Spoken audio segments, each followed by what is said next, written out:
What's up, YouTube? This is Too Raw for TV. Well, the narrative has been shot to hell. Can't say it no more. This ongoing narrative that Nikola Jokic has no help has been destroyed. I mean, we all knew it was bullshit anyway. But at the end of the day, the Denver Nuggets, the supporting cast, showed that they are more than capable. Not saying they could do it for the entire season, but they are more than capable of defeating any team in the NBA when they play appropriately. So for this game, Nikola Jokic and Jamal Murray were out due to nagging injuries. Coach Mike Malone wanted his guys to get some rest. And they were playing the red-hot Golden State Warriors, a team that has been, I would say now, the hottest team in the NBA outside of the Cleveland Cavaliers, along with the Cleveland Cavaliers, as far as the hottest team in the NBA since they acquired Jimmy Butler. I think we all would agree to that.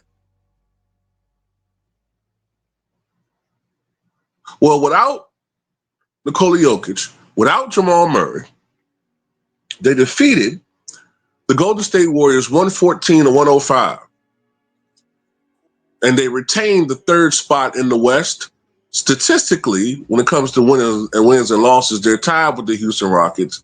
But I think Houston leads the season series. So therefore, Houston's in second place. If I'm not mistaken, I think that's why they're second. And the Nuggets are third. There's going to be some people that's going to say, why y'all keep picking with Jokic? Why y'all keep saying this, that, and the other?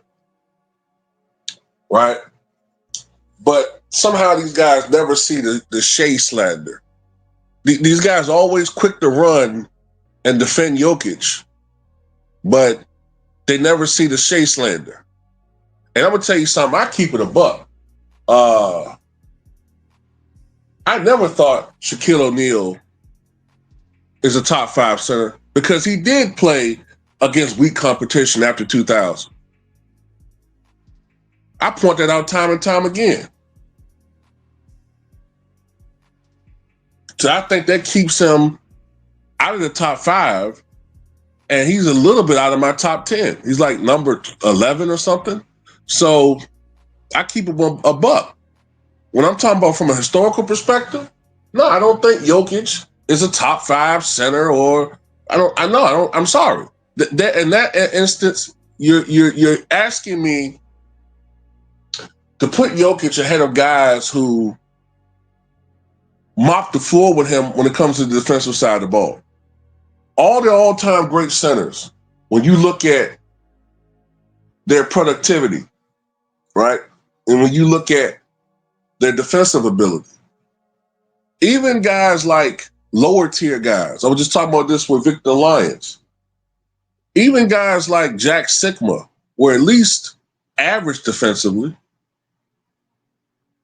Jokic is horrible on that side of the ball. I'm sorry, it is. It's the case. So I'm sorry that part of it lowers him to me. And you got to win more than one championship to be considered a top 3 or 4 all-time center. That's what they said about Wilt Chamberlain, right? That's what everybody keep telling me. Wilt only won 2 titles. Well, Wilt went to 6 finals. At the very least, he went to 6 finals in his 14-year career. That's almost every other year he was in the finals. So Jokic got to do more than 1 finals, which, by the way, they did against a play-in tournament team, but, and played the 7th seed in the conference finals. But, it's all good when everybody's shitting on Giannis and his championship run. Everybody want to join in. But when it comes to Jokic, for some reason, or Caitlin Clark, you know what I'm saying, or when I criticize Tom Brady, all of a sudden people getting their feelings. You tell me what that is. You tell me what the fuck that is.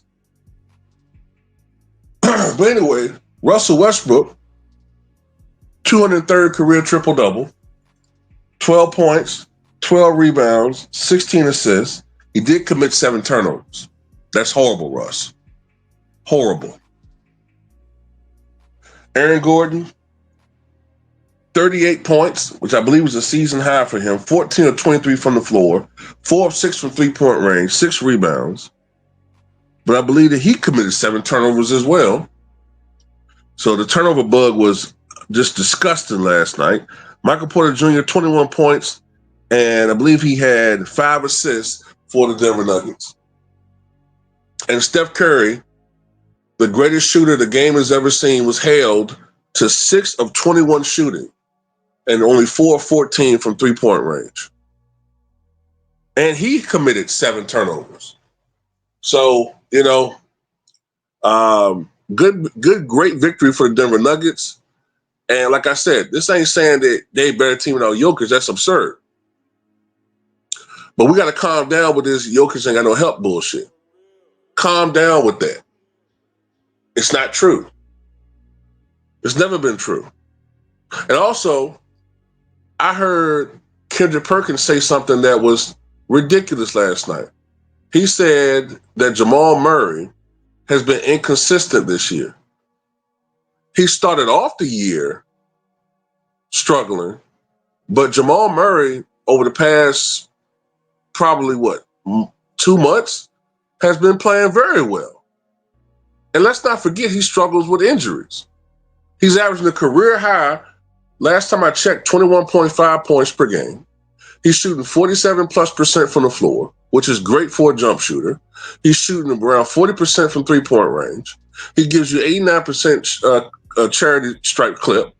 What do you want from him? Yeah, he's not a good defender. That gets pointed out time and time and time again. That's a weakness of his. But for some reason, when I point out with Jokic, I've committed a cardinal sin. And then somehow when I criticize Jokic, I get accused of being a racist. Although I spent all my time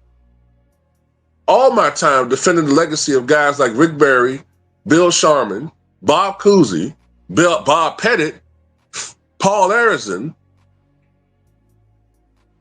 You know what I'm saying? Neil Johnston, Joe Folks, all day, every day. And the ones who call me a racist or insinuate it look like me. But they get the crap on people that look like them all day, every day. But the minute I criticize people who don't look like me, I don't understand that. We're not supposed to be looking at any of that. It's about balling. It's about who sucks. It's funny to me. Like, I can criticize Bronny James all day, right? But the minute back in the day I said something about Brian Scalabrine, people getting their feelings. You tell me what that is. But anyway, it's just ridiculous, man. Here we are in 2025, and we still look at things. Oh, I don't see race. Yes, you do. You see it all day, every day. It stays on your mind 24/7. And some of y'all think y'all scoring some brownie points, kissing certain players' ass. They don't give a crap about you, man. As long as you just saying what they want you to hear, you're fine. The minute you critique a player that they like, you'll see how much of a fan they are of your channel. And all my opinions are mine. Mine. Nobody influences me to say certain things or, you know what I'm saying? If that's the case, if I was only on here saying what I think people want me to hear, saying what I think people want me to say, saying what I think people want me to hear, or what I want, you know what I'm trying to say. If I was on here just saying what I think people want to hear, I would be the biggest Caitlin Clark fan. I'll be crapping on Angel Reese all day. I would be sucking off every European player.